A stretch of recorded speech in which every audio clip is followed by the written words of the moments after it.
नमस्कार साथियों, आपके अपने YouTube चैनल हिंदी पीडिया में एक बार फिर से आप सभी का अभिनंदन।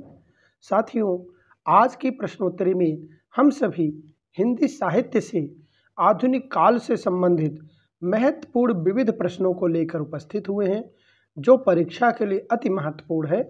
आज का पहला प्रश्न है, गेहूं और गुलाब निबंध में गेहूं प्रतीक है शोषक वर्ग का, भूख का, शोषित का, विलासिता का। तो यहाँ पर आपको जिस तरह से 4 विकल्प दिए हैं, इसमें आपका सबसे सही विकल्प होगा भूख का प्रतीक है। भौतिक कहने का मतलब भौतिक पदार्थों का अर्थात भूख का प्रतीक है। तो आपका ख विकल्प सही हो जाएगा। अगले प्रश्न पर चलते हैं। आज का अगला प्रश्न है, गेहूं और गुलाब नामक बेनीपुरी जी के निबंध में गुलाब किसका प्रतीक है? शिक्षित वर्ग का, सामंती वर्ग का, सत्ता का, कला व संस्कृति का। तो यहाँ गुलाब जो है कला व संस्कृति का प्रतीक है। आपका घ विकल्प सही हो जाएगा। घ विकल्प सही कर सकते हैं। इसी तरह से अगले प्रश्न पर चलते हैं। अगला प्रश्न है, धरती गाती है संकलन संकलित किया। धरती गाती है जो है किसने संकलित किया है? राम वृक्ष बेनीपुरी, देवेंद्र सत्यार्थी, वासुदेव शरण अग्रवाल, कन्हैया लाल मिश्र प्रभाकर। तो धरती गाती है जब बोला जाए तो आपका ग विकल्प सही हो जाएगा। वासुदेव शरण अग्रवाल, वासुदेव शरण अग्रवाल। ग विकल्प आपका सही हो गया। इसी तरह से अगले प्रश्न पर चलते हैं। अगला प्रश्न है, किस संग्रह में भारतीय लोक जीवन का संबंध भारतीय संस्कृति में जोड़ा गया है? तुम चंदन हम पानी, कला और संस्कृति, गेहूं और गुलाब, धरती गाती है। तो यहाँ पर सही विकल्प हो जाएगा तुम चंदन हम पानी। क विकल्प आपका सही हो जाएगा। तो आप क विकल्प को सही कर सकते हैं, तुम चंदन हम पानी। अगले प्रश्न पर चलते हैं। अगला प्रश्न है, घुमक्कड़ी जीवन का अनुभव किस संग्रह में अंकित है?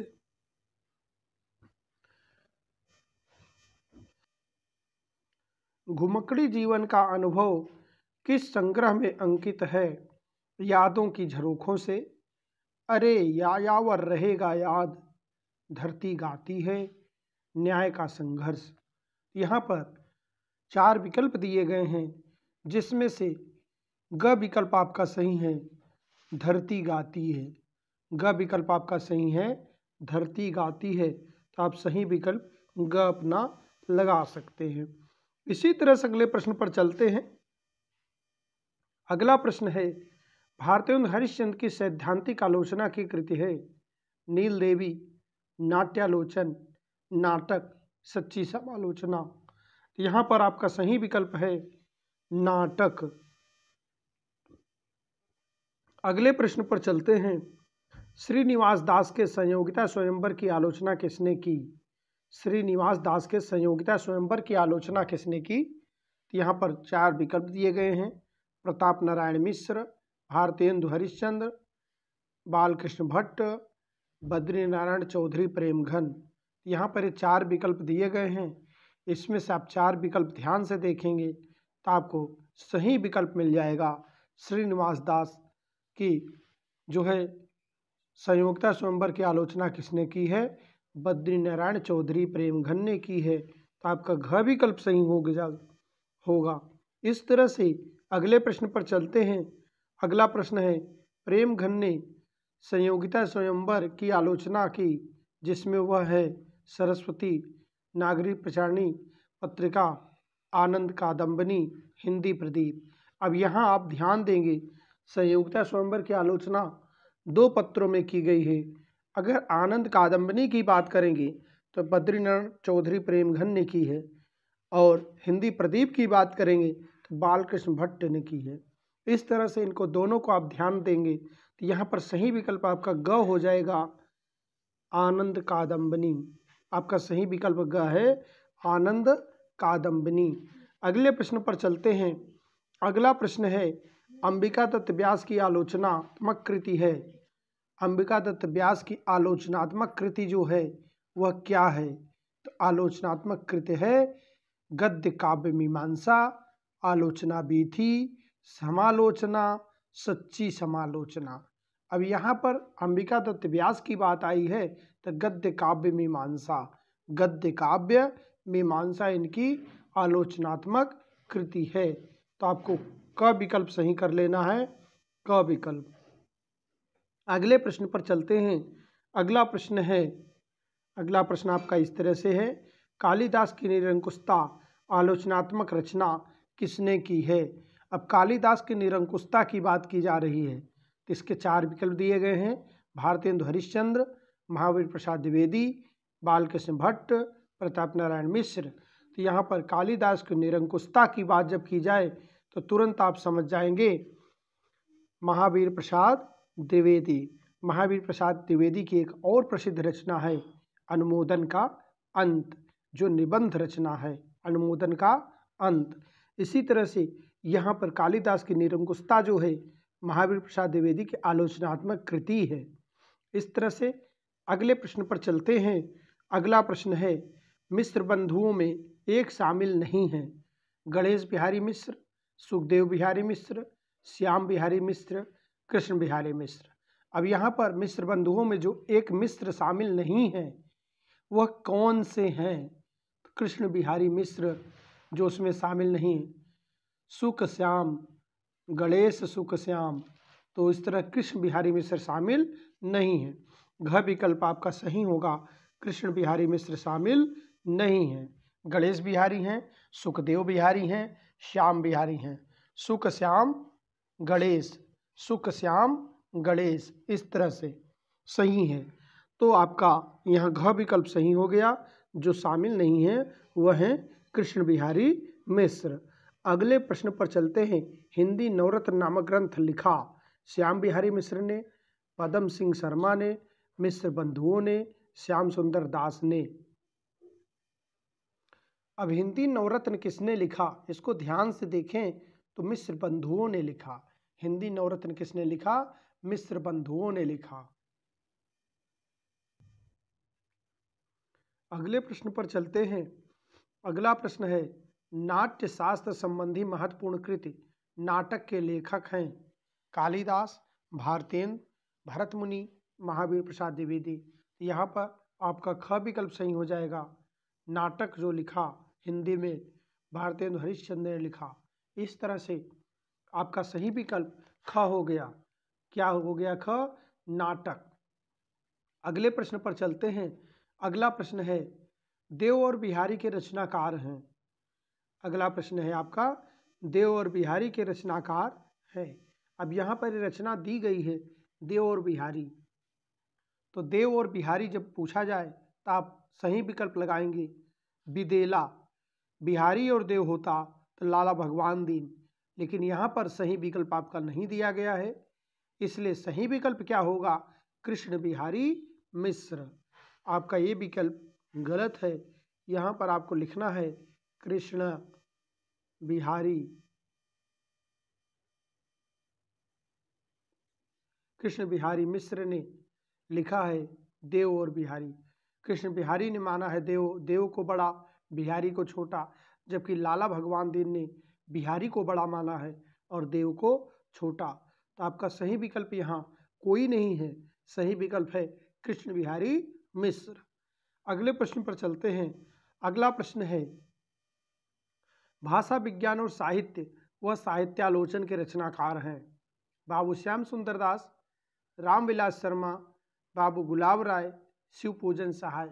अब यहाँ पर जो प्रश्न दिया गया है कि भाषा विज्ञान और साहित्य व साहित्यालोचन के रचनाकार, साहित्यालोचन के रचनाकार कौन हैं?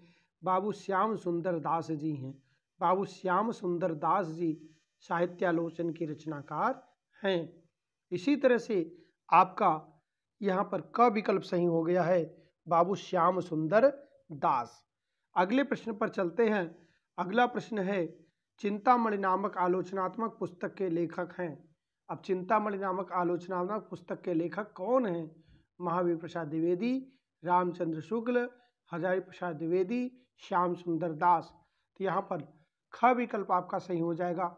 चिंतामणि नामक आलोचनात्मक पुस्तक के लेखक हैं रामचंद्र शुक्ल। रामचंद्र शुक्ल, आपका ख विकल्प सही हो जाएगा, रामचंद्र शुक्ल। अगले प्रश्न पर चलते हैं। अगला प्रश्न है, आचार्य हजारी प्रसाद द्विवेदी के समीक्षा पद्धति है सांस्कृतिकतावादी, ऐतिहासिक दृष्टिकोण, मानवतावादी, उपयुक्त सभी। तो यहाँ पर आपका सही विकल्प है उपयुक्त सभी। सांस्कृतिकतावादी, ऐतिहासिक दृष्टिकोण, मानवतावादी। तो तीनों उपरोक्त सही हैं, इसलिए चौथा विकल्प सही है उपयुक्त सभी। उपयुक्त सभी। अगले प्रश्न पर चलते हैं। अगला प्रश्न है, हजारी प्रसाद द्विवेदी ने किस विषय पर रचना नहीं की? हिंदी साहित्य, नाथ साहित्य, सूर साहित्य, जायसी साहित्य। अब हजारी प्रसाद द्विवेदी ने किस पर रचना नहीं की है? तो जिस पर रचना नहीं की है वह है नाथ साहित्य। नाथ साहित्य पर उन्होंने रचना नहीं की है। ख विकल्प आपका सही हो जाएगा, ख विकल्प। इसी तरह से अगले प्रश्न पर चलते हैं।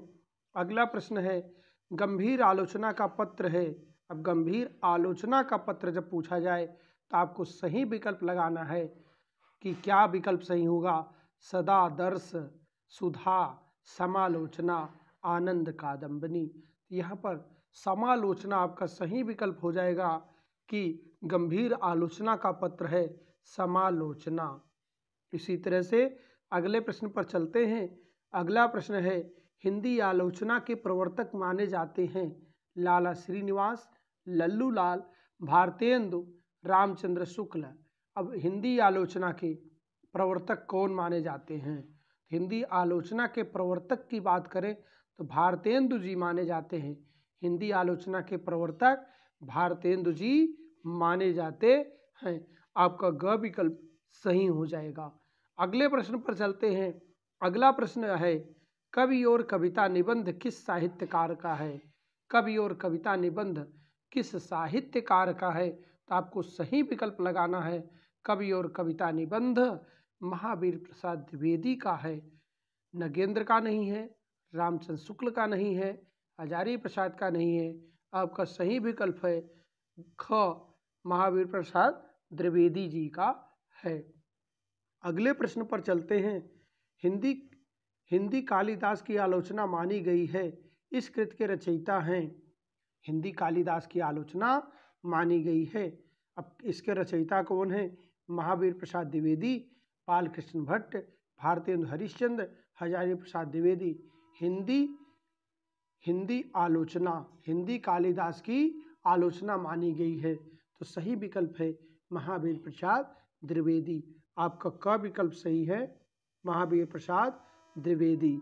इस तरह से अगले प्रश्न पर चलते हैं। अगला प्रश्न है, रामचंद्र शुक्ल का निबंध कविता क्या है सरस्वती पत्रिका में किस वर्ष छपा? अब किस वर्ष छपा? तो 16 में छपा, 9 में छपा, 12 में छपा और 18 में छपा। 1916 दिया गया है, 1909 दिया गया, 1912 दिया गया, 1918। तो इसको सही लिखेंगे। 1909 में सरस्वती में इनकी कविता क्या है छपा। इस तरह से निबंध रचना कविता क्या है 1909 में छपा। तो ख विकल्प आप सही कर सकते हैं। अगले प्रश्न पर चलते हैं। अगला प्रश्न है, हिंदी भाषा और साहित्यालोचन किसकी रचनाएं हैं?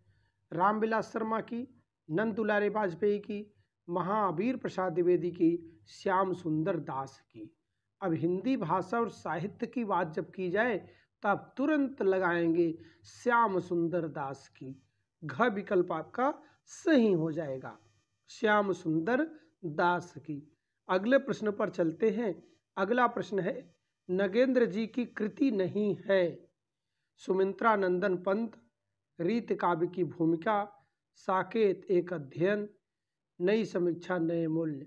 अब इस तरह से देखें, यहाँ पर जो 4 विकल्प दिए गए हैं इन चार विकल्पों में से नगेंद्र जी की कृति नहीं है।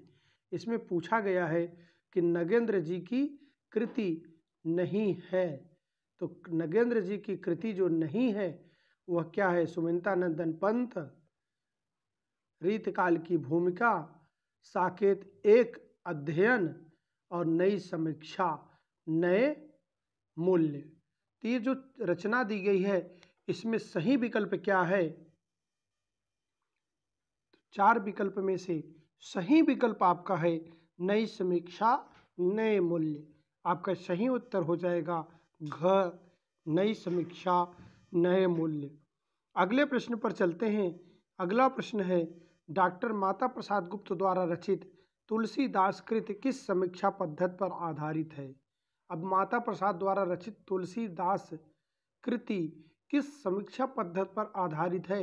आप चार समीक्षा पद्धति देख रहे हैं, विकासवादी समीक्षा, सैद्धांतिक समीक्षा, वैज्ञानिक समीक्षा, शास्त्रीय समीक्षा।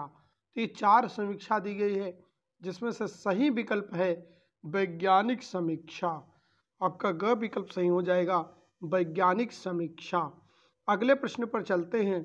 अगला प्रश्न है, काव्य के रूप तथा सिद्धांत और अध्ययन कृतियों के लेखक हैं। काव्य के रूप, सिद्धांत और अध्ययन कृतियों के रचयिता लेखक कौन हैं? तो यहाँ पर चार विकल्प दिए गए हैं। काव्य के रूप, सिद्धांत और कृतियों के लेखक हैं, तो चार विकल्प दिए गए हैं, श्याम सुंदर दास, विश्वनाथ प्रसाद मिश्र, नागेंद्र और बाबू गुलाब राय। तो आपका सही विकल्प यहाँ हो जाएगा काव्य के रूप, सिद्धांत और अध्ययन। तो इस काव्य के रूप, सिद्धांत और अध्ययन कृतियों के लेखक हैं बाबू गुलाब राय। आपका घ विकल्प सही हो जाएगा, बाबू गुलाब राय। इसी तरह से अगले प्रश्न पर चलते हैं। अगला प्रश्न है, नए साहित्य का संदोर शास्त्र कृति के लेखक हैं। नए साहित्य का संदोर शास्त्र कृति के लेखक हैं गणपत चंद्र गुप्त, मुक्तिबोध, अज्ञेय, धर्मवीर भारती। अब यहाँ चार विकल्प दिए गए हैं जिसमें नए साहित्य का संदोर शास्त्र के लेखक मुक्तिबोध जी हैं, तो आपका ख विकल्प सही हो जाएगा, मुक्तिबोध। अगले प्रश्न पर चलते हैं। अगला प्रश्न है, new poetry limitation and possibilities के लेखक हैं। अब ये रचना जो दी गई है यह बहुत ही महत्वपूर्ण रचना है, तो आप इसको ध्यान से देखेंगे कि new poetry limitation and possibilities के लेखक कौन हैं। तो इस तरह से इसके लेखक जो होंगे, अगर हिंदी में इस रचना की बात करें, हिंदी में यह रचना जो होगी इसका नाम हो जाएगा नई कविता, सीमाएं और संभावनाएं। नई कविता, सीमाएं और संभावनाएं के रचनाकार हैं। यह ज़्यादातर प्रश्न अंग्रेजी में ही पूछा जाता है, इसलिए इसको ध्यान से पढ़ना है कि इसको अंग्रेजी में new poetry limitations and possibilities कहते हैं। इसके रचनाकार कौन माने गए हैं? तो यहाँ पर सही विकल्प आपका हो जाएगा ग, गिरजा कुमार माथुर। तो यहाँ पर ये विकल्प दिया गया है गिरजा कुमार माथुर। सी विकल्प आपका जो दिया गया है गिरजा कुमार माथुर। इसी तरह से अगले प्रश्न पर चलते हैं। अगला प्रश्न है, नई समीक्षा की शुरुआत मानी जाती है 1941 से, 1936 से, 1911 से, 1948 से। तो नई समीक्षा की शुरुआत 1948 ईस्वी से मानी जाती है। आपका घ विकल्प सही हो जाएगा, 1948 से मानी जाती है। अगले प्रश्न पर चलें तो अगला प्रश्न है, नवलेखन तथा भाषा और संवेदना के रचनाकार हैं। नवलेखन तथा भाषा और संवेदना के रचनाकार कौन हैं? इस तरह से यहाँ देखें तो नवलेखन, संवेदना और भाषा के रचनाकार कौन है? राम स्वरूप चतुर्वेदी। नवलेखन तथा भाषा और संवेदना के रचनाकार कौन है? राम स्वरूप चतुर्वेदी। आपका घ विकल्प सही हो जाएगा, घ विकल्प, ग विकल्प सही हो जाएगा, सॉरी ग विकल्प सही है। तीसरा विकल्प आपका सही हो जाएगा, राम स्वरूप चतुर्वेदी। याद रखें, नवलेखन आए और भाषा और संवेदना के रचनाकार पूछा जाए तो रामस्वरूप चतुर्वेदी ही सही होगा। इसी तरह से आज के अंतिम प्रश्न पर चलते हैं। आज का अंतिम प्रश्न है, अधूरे साक्षात्कार के लेख रचनाकार हैं नेमी चंद्र जैन, इंद्रनाथ मदान, नामवर सिंह, डॉक्टर रघुवंश। तो यहाँ पर सही विकल्प है अधूरे साक्षात्कार के रचनाकार हैं नेमी चंद्र जैन। नेमी चंद्र जैन।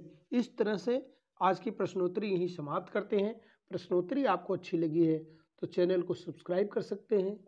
चैनल को सब्सक्राइब करें, वीडियो को लाइक करें, दोस्तों में वीडियो को शेयर करें और अगली प्रश्नोत्तरी में हम मिलेंगे। जय हिंद, जय भारत।